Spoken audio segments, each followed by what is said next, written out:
pada setiap waktu yang Allah tetapkan di dalam kehidupan kita, itu pasti ada prime time-nya. Itu pasti ada waktu-waktu istimewanya. Contoh, pada putaran waktu satu hari yang terdiri dari 24 jam, Allah membedakan antara waktu yang satu dengan waktu yang lainnya. Tidak Allah samaratakan waktu 24 jam itu. Kenapa? Karena ada waktu-waktu istimewanya. Contoh, jam 2 di sepertiga malam tentu kedudukannya berbeda dengan jam 2 siang. Jam 3 di sepertiga malam sebelum subuh tentu kedudukannya berbeda dengan jam 10 pagi. Jam 1 di tengah malam tentu kedudukannya berbeda dengan jam 1 siang. Kenapa? Pada waktu-waktu di sepertiga malam itulah Allah turun ke langit bumi untuk melihat secara langsung mana di antara hamba-hambanya yang bangun, menengadahkan tangannya, bersujud kepada Rabb-nya, meminta hajat-hajat kepada Rabb-nya. Dan itu prime time di dalam putaran waktu satu hari yang terdiri dari 24 jam. Kalau dalam putaran waktu satu hari yang terdiri dari 24 jam itu Allah membedakan antara jam yang satu dengan jam yang lainnya, maka ketika Allah menetapkan putaran waktu 1 tahun yang terdiri dari 12 bulan, itu juga Allah bedakan antara bulan yang satu dengan bulan yang lain. Dan ada prime time-nya. Dan kita paham betul prime time-nya, waktu istimewanya di dalam putaran waktu 1 tahun yang terdiri dari 12 bulan itu jatuh pada bulan Ramadan. Makanya di bulan Ramadan ini itu kita nggak bisa santai-santai. Kita tidak bisa menyamakan ibadah kita di luar bulan Ramadan dengan ibadah kita di dalam bulan Ramadan. Enggak. Karena kacamata penduduk langit ketika melihat datangnya bulan Ramadan berdasarkan kacamata ilmu dari apa yang disampaikan oleh ulama, Ramadan itu ibaratnya matahari di antara ribuan bintang-bintang di langit. Mungkin tadi malam kalau kondisi tidak mendung, kita akan bisa melihat indahnya bintang-bintang yang bertebaran di langit. Kerlap-kerlipnya, kemudian cahayanya, begitu indah gemerlapnya. Kalau misalkan di malam hari kita mampu melihat bintang-bintang itu. Tetapi Bapak Ibu yang dirahmati Allah, keindahan bintang-bintang di langit itu, gemerlapnya bintang-bintang di langit itu akan hilang ketika apa? Ketika apa, Bu? Bintang itu, indahnya itu akan hilang ketika apa? Ketika matahari. Matahari itulah ibaratnya Ramadan. Kalau Ramadan itu sudah hadir, kalau waktu Ramadan itu sudah masuk, maka keistimewaan bulan-bulan yang lainnya tidak mampu menandingi keistimewaan Ramadan. Kalau Ramadan itu sudah muncul, hangatnya cahayanya bulan Ramadan itu melebihi hangatnya cahaya-cahaya yang Allah limpahkan pada bulan-bulan yang lainnya. Makanya bulan Ramadan tidak bisa dibandingkan dengan bulan Sya'ban. Bulan Ramadan tidak bisa dibandingkan dengan bulan Rajab.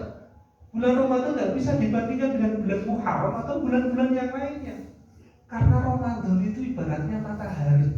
Kalau matahari itu sudah muncul, bintang sudah tidak nampak lagi cahayanya. Kalau matahari sudah muncul, keindahan bintang yang kita lihat di malam harinya nggak bisa kita lihat. Dan itulah Ramadan.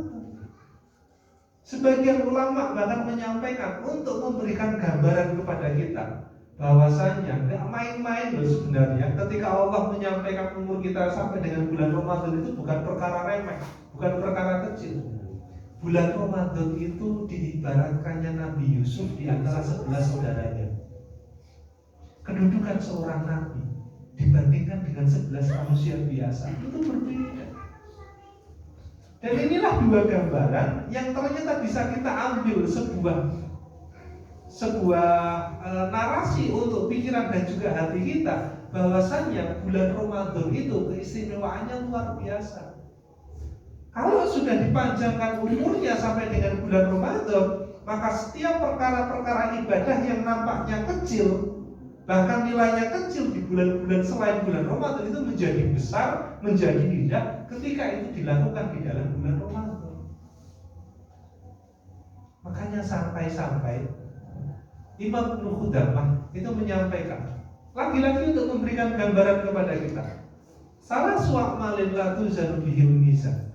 Ada 3 amalan yang hampir-hampir membuat mizan kebaikan itu ambruk, Bu. Membuat mizan nafas mizan gitu. Nah, timbangan yang Allah ciptakan nanti, yang Allah tegakkan untuk menimbang dosa dan juga pahala, itu hampir ambruk. Saking besarnya pahala itu, saking banyaknya pahala itu, ketika dimasukkan ke dalam timbangan itu, timbangannya sudah doyong. Apa saja amalan itu? Yang pertama dikatakan oleh Imam Ibnu Qudamah, amalan yang hampir-hampir membuat mizan kebaikan itu ambruk karena tidak mampu untuk menampungnya adalah sabar. Makanya dalilnya innama yuwaffas sabiruna ajruhum bighairi hisab.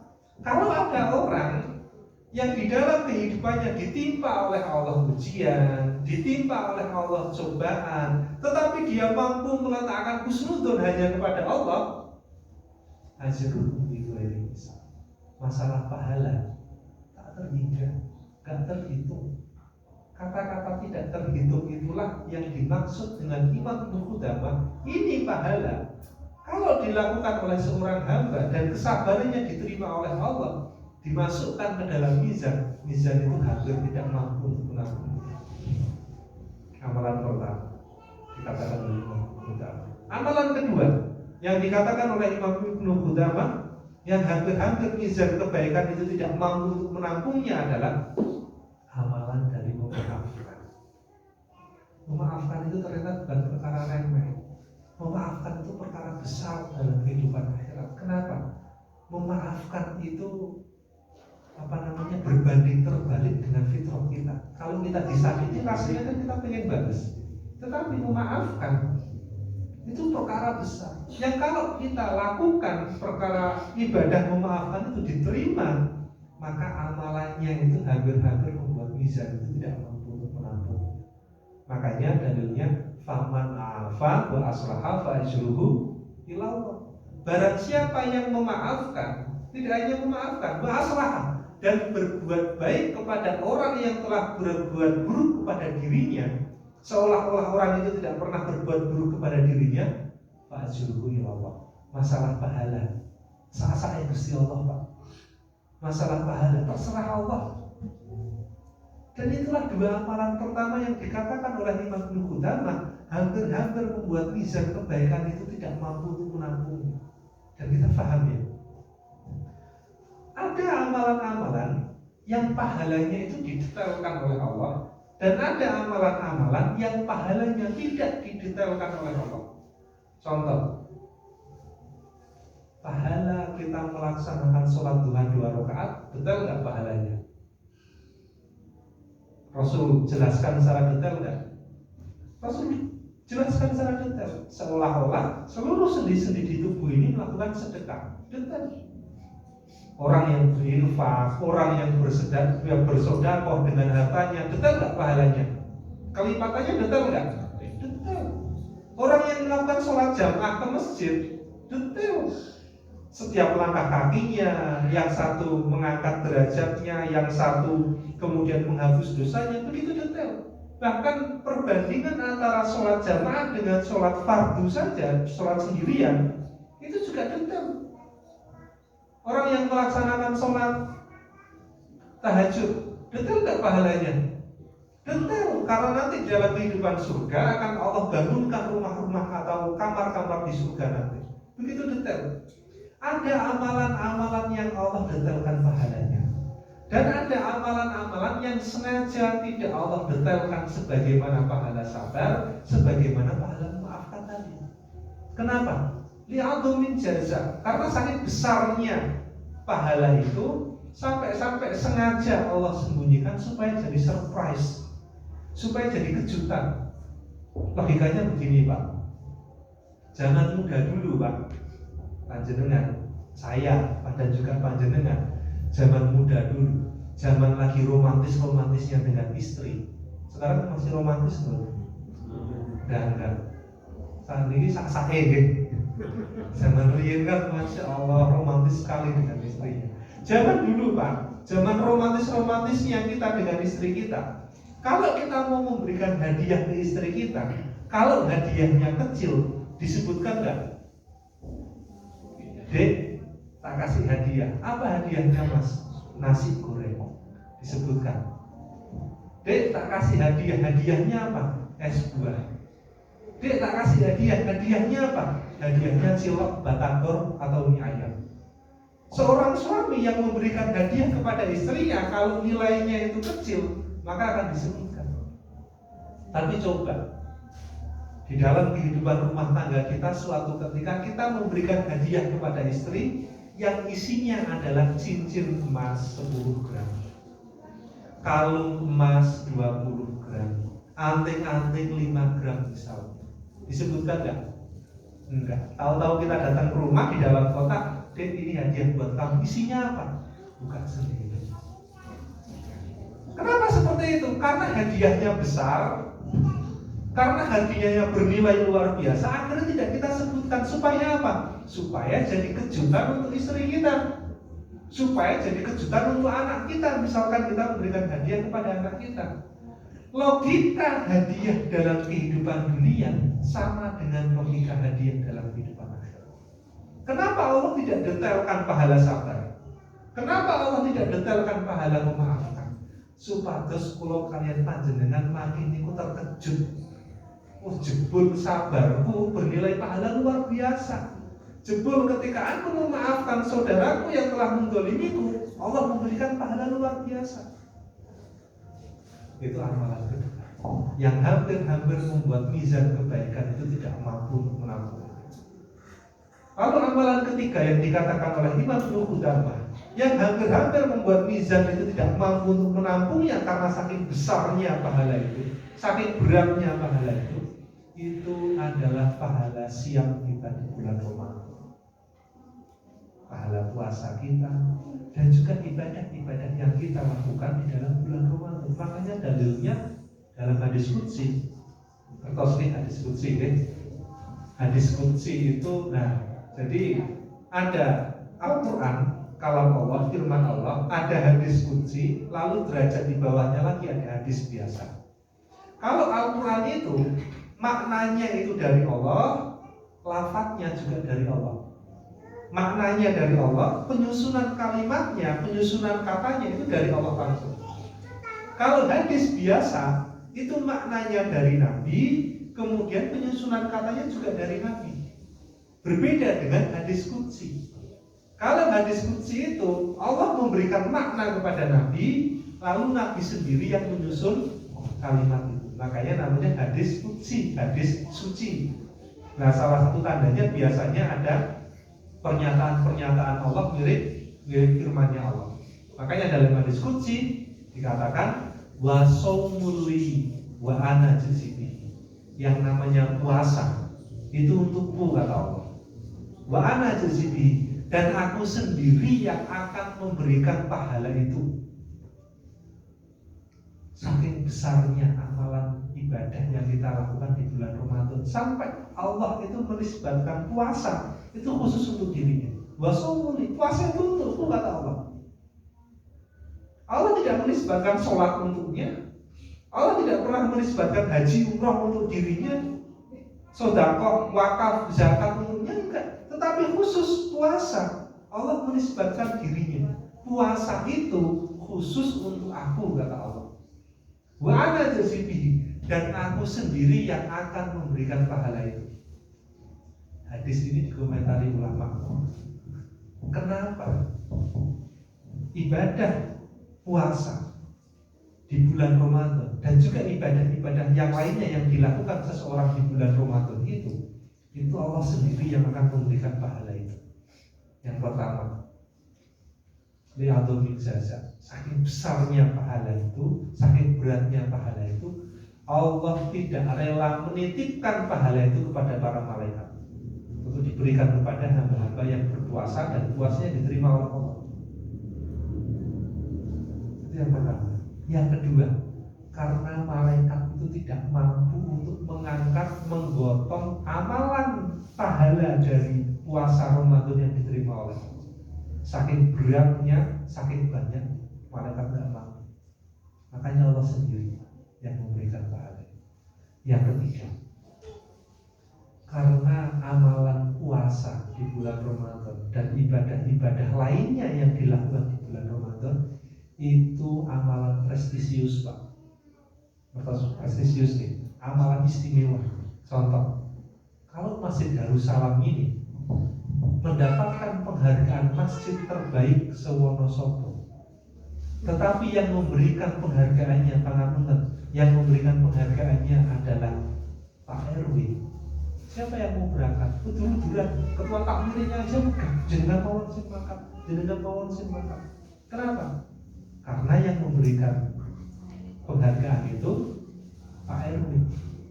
Tapi coba Masjid Darussalam ini menjadi masjid terbaik se-Kabupaten Wonosobo, tetapi yang memberikan penghargaan nanti adalah presiden. Keroyokan buatan.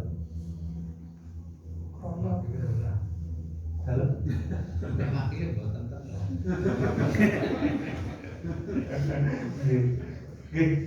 Ngeten mawon. Yang memberikan penghargaan adalah Pak Haidar Nasir, Ketua PP. Nah, keroyokan buatan.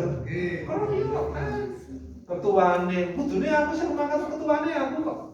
Sekretaris gak mau ngalah. Loh, yang membuat makmur masjid itu kan sekretaris.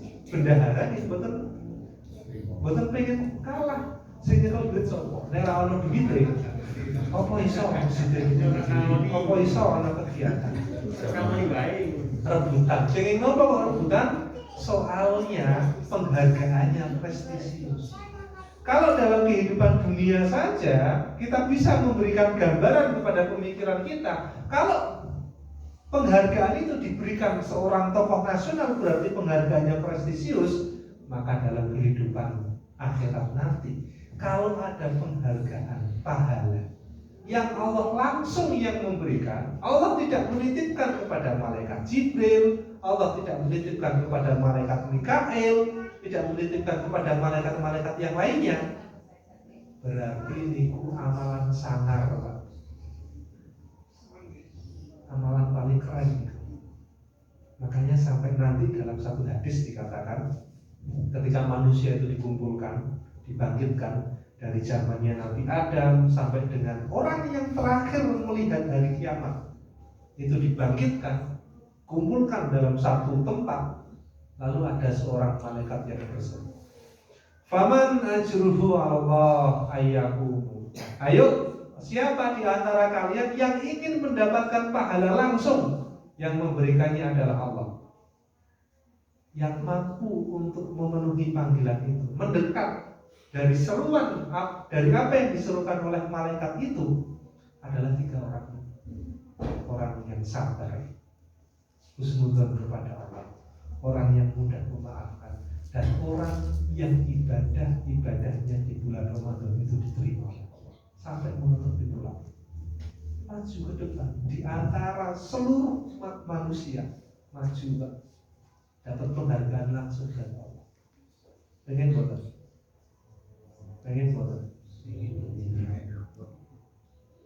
Makanya ibadah bulan Ramadan itu bukan perkara remeh. Kita membaca satu huruf dalam Al-Quran di luar bulan Ramadan itu bernilai 10 pahala. Di dalam bulan Ramadan berlipat-lipat. Kita bersedekah, kalau di luar bulan Ramadan itu perkaliannya bisa 70 sampai 700 kali lipat. Di dalam bulan Ramadan lebih dari itu. Makanya kenapa Allah itu memanjangkan umur kita sampai dengan bertemu dengan bulan Ramadan. Sebenarnya Allah itu pengen memberi kita kesempatan. Ini kamu tak kasih kesempatan, kalian tak kasih kesempatan untuk mendapatkan penghargaan prestisius dalam kehidupan akhirat. Lagi-lagi akhirnya tergantung diri kita. Apakah kita mau menerima penghargaan itu, mengupayakan dengan semaksimal mungkin atau tidak? Tergantung diri kita masing-masing. Karena saking besarnya amalan pahala. Mohon maaf nih, jangan dikira bulan Ramadan itu hanya menawarkan pahala yang begitu berlimpah. Jangan dikira seperti itu. Sama, Ramadan itu sebagaimana pisau bermata dua, Pak. Bisa jadi memberikan pahala yang luar biasa, memberikan jazak yang begitu luar biasa, menjadikan seseorang itu bisa masuk ke dalam surga Allah. Tapi di sisi lain, bulan Ramadan itu memberikan ancaman kepada kita semua yang di umur yang umurnya dipanjangkan oleh Allah masuk sama bulan Ramadan. Betul percaya dengan? Nah, saya kasih tahu sebuah hadis. Suatu ketika Rasulullah SAW itu hendak naik ke atas mimbar khutbah. Rasulullah menaiki 3 tangga sebelum sampai ke atas mimbar. Pada tangga yang pertama, Rasulullah melangkahkan kakinya sampai pada tangga yang pertama. Tiba-tiba Rasulullah berkata, amin. Naik lagi ke tangga yang kedua. Tiba-tiba Rasulullah berkata, amin. Naik tangga yang ketiga, Rasulullah kembali menengadahkan tangannya berkata, para sahabat bingung, heran. Tidak ada di antara mereka yang berdoa. Kok tiba-tiba baginda Nabi berkata, amin. Lantas kemudian Rasulullah berkhutbah. Selesai khutbah, Rasulullah melaksanakan sholat jamaah bersama para sahabat. Selesai sholat, para sahabat penasaran. Ya Nabi, wahai Nabi, ya Rasulullah, wahai Rasulullah. Tidak ada di antara kami yang berdoa. Lajeng yang engkau aminkan itu doa siapa? Lalu kemudian Rasulullah menjawab untuk mengobati rasa penasaran dari para sahabat. Yang aku aminkan adalah doa dari malaikat Jibril. Kita paham ya? Satu doa yang dipanjatkan oleh makhluk terbaik di antara penduduk langit. Makbul buat doanya. Dan diaminkan oleh manusia terbaik di antara penduduk dunia. Tambah makbul. Lalu Rasulullah menjelaskan.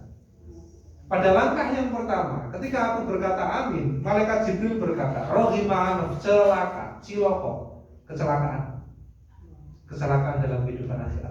Dan kita paham ya, Bapak Ibu, kalau kecelakaan dalam kehidupan dunia itu banyak, kepleset, kesandung, jatuh dari tangga, kecepit. Itu kecelakaan dalam kehidupan dunia, definisinya banyak. Tetapi kecelakaan dalam kehidupan akhirat definisinya cuma satu. Apa? Jatuhnya seseorang ke dalam neraka. Rohimah, celaka dalam kehidupan akhirat, kata malaikat Jibril. Orang yang mendapati kedua orang tuanya sudah tua dan juga renta, dan dia tidak mampu mendapatkan surganya Allah dari berbaktinya dia kepada kedua orang tuanya. Rohimah, celaka, kata malaikat Jibril. Lalu diaminkan oleh baginda Nabi. Amin. Orang itu betul-betul akan celaka. Makanya kalau kita masih punya orang tua dan kita mendapati orang tua kita sudah tua, sudah renta, kok kita tidak mampu mendapatkan surganya Allah dari berbaktinya kita kepada. Semangat ibadah di bulan Ramadan itu di awal-awal. Banyak di antara kita yang semangat ibadah di bulan Ramadan itu di awal-awal. Sampai 10 hari yang terakhir, 10 hari yang kedua, itu rasanya hambar ibadahnya. Rasanya semakin malas. Yang tadinya sholat tarawih itu rame, semakin berkurang. Majelis ilmu seperti ini, coba ya. Majelis ilmu ini hari kelima, ini seperti ini. Ujian sesungguhnya adalah pada 10 hari yang kedua dan 10 hari yang ketiga. Apakah kita tetap menginjakkan kaki di sini, menghadiri majelis ilmu, atau tidak? Dan itu menjadi sebuah pertanyaan. Kenapa banyak sekali orang tidak mampu istiqomah di dalam ibadah, di dalam dia beribadah di bulan Ramadan? Dan kenapa ada sebagian kecil di antara kita yang justru semakin mepetnya bulan Ramadan itu berakhir, maka semakin semangat. Dari awal sudah ngegas, semakin masuk ke bulan Ramadan terus-menerus, maka akan semakin ngegas. Kenapa? Dan itu ternyata ada rumusnya. Dan itu ternyata ada caranya. Supaya kita istiqomah sampai dengan akhir, ternyata itu ada caranya, ada rumusnya yang disampaikan oleh ulama. Yang pertama, orang-orang yang senantiasa beristiqomah, mampu istiqomah, bahkan selalu ngegas di bulan Ramadan berkaitan dengan ibadahnya, ketaatannya kepada Allah. Yang pertama, caranya kata para ulama, yang pertama adalah istihdarul qalbi. Istihdarul niat, menghadirkan niat, Pak. Menghadirkan niat pada setiap ibadah yang kita lakukan. Bukan hanya sekedar ketika kita hendak melakukan kebaikan kemudian kita berniat, enggak. Yang dimaksud ulama istihdarul niat adalah menghadirkan niat dari awal. Artinya apa? Ketika panjenengan saya itu melakukan sahur, maka diniati. Hari ini mau ngapain itu diniati. Oh, karena target saya di bulan ini adalah khatam 2 kali, berarti hari ini saya harus membaca Quran 2 juz. Diniati, istihdarul niat. Hari ini saya mau tarawih di Masjid Darussalam. Sebelum tarawih saya akan mengikuti majelis taklim. Sebelum mengikuti majelis taklim saya akan bungkus makanan untuk memberikan makanan kepada orang-orang yang berpuasa. Itu diniatkan setiap hari. Itulah istihdarul qalbi. Detail niatnya. Kenapa harus seperti itu? Karena niat itulah yang akan memberikan kita tenaga, dan niat itulah yang kemudian akan mengingatkan diri kita, oh ternyata saya tadi sudah berniat begini, tadi saya sudah berniat begini. Kalau kita tidak mampu melakukan apa yang kita niatkan, jangan dikira sia-sia. Enggak. Allah itu betul-betul menghargai niat baik seseorang. Makanya dikatakan oleh baginda Nabi, kutiba manawa. Kalau kita sudah meniatkan perbuatan baik, ibadah baik, kemudian karena 1-2 hal kita tidak mampu melakukan ibadah itu, kutiba manawa, sudah tercatat sebagai sebuah amalan yang besar di hadapan Allah. Ketika kita meniatkan hari ini kita membaca Quran 2 juz, kok ternyata Allah berikan kita sakit, kutiba manawa, Allah sudah mencatat itu sebagai sebuah kebaikan yang hampir menyamai kita membaca Quran 2 juz.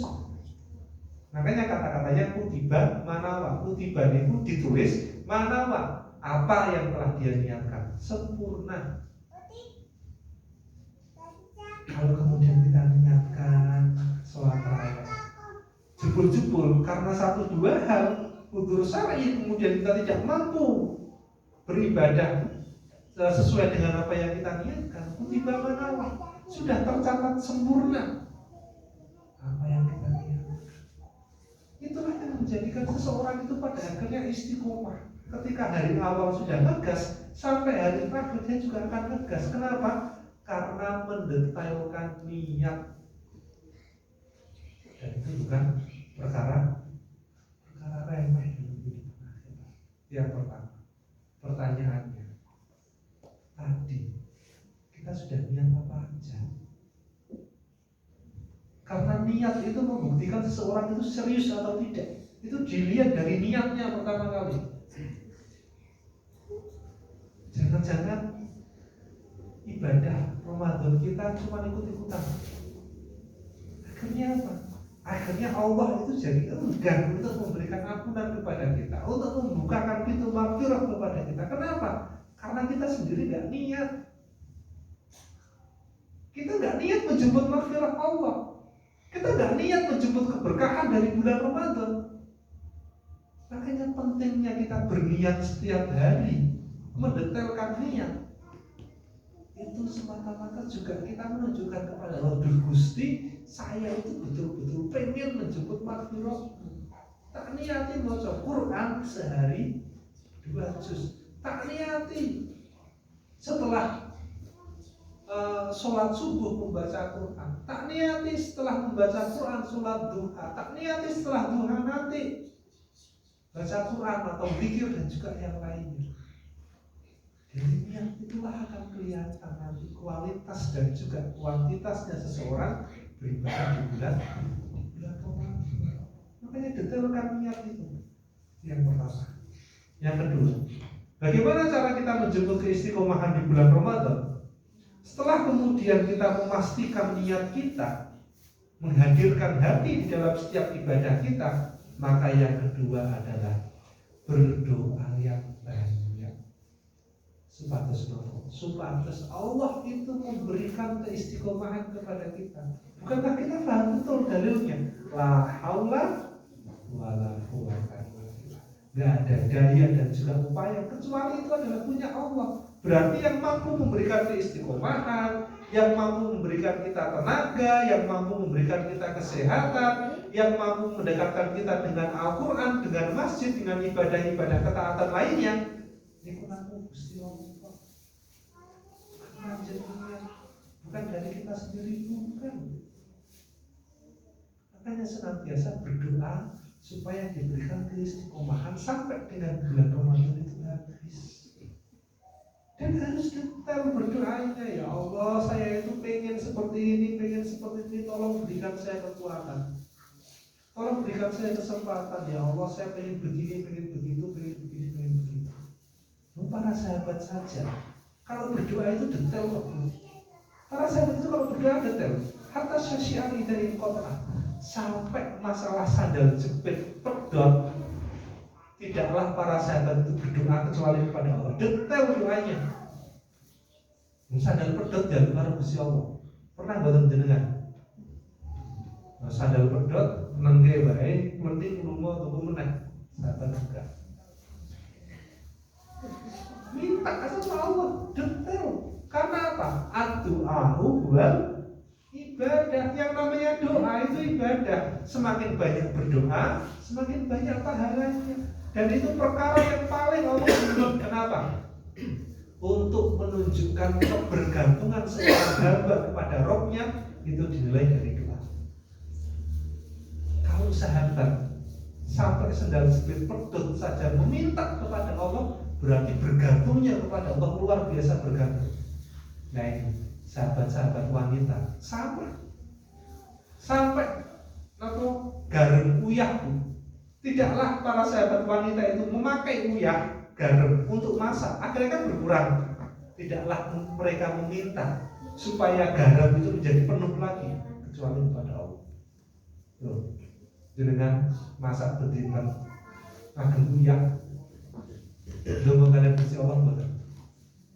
Supaya Allah itu memberikan rezeki kepada panjenengan lagi, supaya bisa beli garam lagi. Pernah nggak kita berdoa semacam itu? Jenengan pakai tumbar, pakai merica, pernah betul berdoa kepada Allah supaya Allah memberikan rezeki lagi. Ya Allah, berikan aku rezeki supaya aku bisa beli tumbar lagi, supaya aku bisa beli merica lagi. Nah, kalau para sahabat yang sebagian besar saja ahli surga begitu bergantung kepada Allah, apa bagaimana dengan kita? Kita yang gak jelas kehidupan akhirat kita seperti apa? Apakah di surga? Apakah di neraka? Apakah amalan kita mampu menutup pintu langit atau tidak? Jangan dikira langkah kaki kita ke sini, ke majelis ini diterima oleh Allah. Siapa yang bisa menjamin? Kita duduk di sini, ngaji bareng di sini, amalan kita diterima oleh Allah. Siapa yang bisa jamin? Gak ada. Makanya banyak-banyak berdoa supaya Allah itu menerima ibadah-ibadah kita.